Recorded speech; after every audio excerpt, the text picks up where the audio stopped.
बोले बोले भारत माता के नरेंद्र मोदी नरेंद्र मोदी हेमंत विश्व शर्मा हेमंत विश्व शर्मा दिलीप सोइके बोले बोले भारत माता के बोले भारत माता के बीजेपी 2026 চনৰ বিধানসভা নিৰ্বাচনক লৈ তৎপৰ হৈছে প্ৰতিটো ৰাজনৈতিক দল। এই ক্ষেত্ৰত পিছ পৰি থকা নাই বিজেপি দল। আৰু মই এই মুহূৰ্তত উপস্থিত আছোঁ ধুবুৰী জিলাৰ নৱগঠিত 9 নং বীৰ সিং জৰুৱা সমষ্টিত। আৰু বীৰ সিং জৰুৱা সমষ্টিৰ চিৰাগুটিত উপস্থিত আছোঁ। ইয়াতে আজি এখন বিজেপিৰ এখন সভা অনুষ্ঠিত হৈ গ'ল।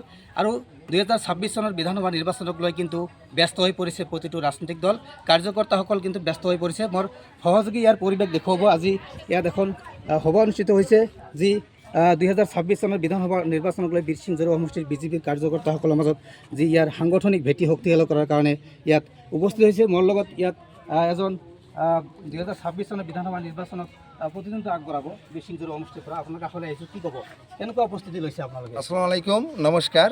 আমাৰ ভাৰতীয় জনতা পাৰ্টিৰ এই 9 নং বীৰ সিং জৰুৱাত আমাৰ চিৰাকুটি যিটো ব্লক, ইয়াত আমি এটা মিটিং কৰিলোঁ কাৰ্যকৰ্তা লৈ। তো আগন্তুক যদি 26 চনৰ বিধানসভা নিৰ্বাচনলৈ ইনশাল্লাহ আমি এই ভাৰতীয় জনতা পাৰ্টিৰ আশাবাদী প্ৰাৰ্থী, যদি মোক দলে হাইকমাণ্ডে মোক টিকিট দিয়ে, ৰাইজে মোক বিচাৰিছে, ৰাইজে যদি আমাৰ দলে যদি টিকিট দিয়ে মই ইলেকশ্যন খেলিম। আমি আশাবাদী প্ৰাৰ্থী। এতিয়া আমাৰ যিটো কাৰ্যকৰ্তা আজি আমি লগ কৰিলোঁ, কাৰ্যকৰ্তাৰ মাজত বহুত আনন্দ উল্লাস পালে, বহুত ভাল লাগিলে। আমি দেখা নাই যে এইবেলি যেনেকৈ আমাৰ ৰাজনীতি বীৰ সিং জৰুৱাত নৱগঠিত বীৰ সিং জৰুৱাত যেনে ভাৰতীয় জনতা পাৰ্টি আগুৱাই লৈ আছে, এইবাৰী UDF কংগ্ৰেছৰ কোনো ধৰণৰ অস্তিত্ব নাথাকে। ভাৰতীয় জনতা পাৰ্টি এইবাৰ বিজয় হ'ব, নিশ্চিত ৰাইজে বিজয় কৰি দিব। সংখ্যালঘু যিহেতু ইয়াত ভোটাৰ বেছি, কেনেকুৱা সংখ্যালঘুৰ পৰা সঁহাৰি কেনেকুৱা? চাওক, সংখ্যালঘু আমাৰ ডক্টৰ হিমন্ত বিশ্ব শৰ্মা দেৱে কেতিয়াও সংখ্যালঘুৰ উন্নয়নৰ ক্ষেত্ৰত যদি কিবা কৈছে এইটো বেলেগ দলে মানুহ কৈ থাকে, কিন্তু ডক্টৰ হিমন্ত বিশ্ব শৰ্মা কেতিয়াও নকয়, নৰেন্দ্ৰ মোদী ডাঙৰীয়া কেতিয়াও নকয়। কিন্তু উন্নয়নৰ ক্ষেত্ৰত আমাৰ বীৰ সিং জৰুৱা সংখ্যালঘু অঞ্চলত হিংসা কৰা নাই। যিমানখিনি উন্নয়ন কৰিছে কংগ্ৰেছে 60 বছৰ উন্নয়ন কৰা নাই। যাৰ কাৰণে ৰাইজে এইবাৰ বীৰ সিং জৰুৱাৰ সংখ্যালঘু মানুহে সকলো মানুহে বিজেপি দলক ভোটদান কৰিব। ধন্যবাদ জনাইছোঁ। কেনেদৰে সাজু হৈছে বীৰ সিং জৰুৱাত এইবাৰ ইলেকশ্যন? চাওক, আমাৰ বীৰ সিং জৰুৱা সমষ্টিৰ যিখন নস্কৰ জামাতাহাট ব্লক আছে, জামাতাহাট মণ্ডলৰ আমি ভাৰতীয় জনতা পাৰ্টিৰ সভাপতি হিচাপে দলৰ যিখিনি মজবুত কৰিব লাগে আমি সম্পূৰ্ণভাৱে মজবুত আছোঁ।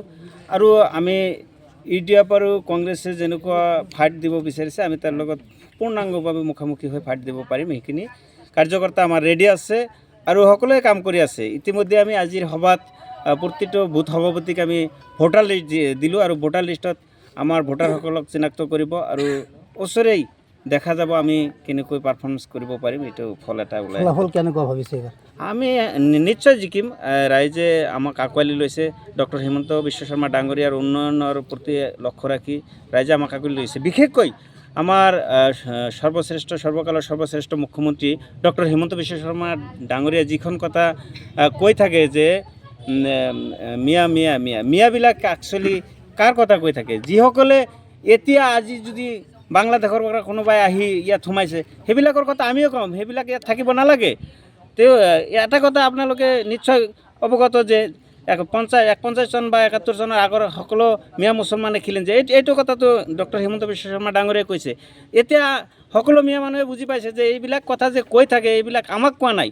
হয়তো নতুনকৈ অহা যিবিলাক বাংলাদেশী আছে তেওঁলোকে যদি আহিছে তেওঁলোকে সেইটো ল'ব লাগে, আমি কিয় ল'ম এইবিলাক? এইটোৱে কথা। মহিলাসকলো আহিছে, কি ক'ব? বীৰ সিং জৰুৱাত কি হ'ব ফলাফল? ভাল হ'ব। হয়, এনেদৰে দেখা গৈছে যে ব্যস্ত হৈ পৰিছে বিজেপি দল আৰু বিভিন্ন ৰাজনৈতিক দল, UDF হওক কংগ্ৰেছ হওক, সকলে কিন্তু ব্যস্ত হৈ পৰিছে, ভোটাৰ ৰাইজৰ কাষত গৈছে।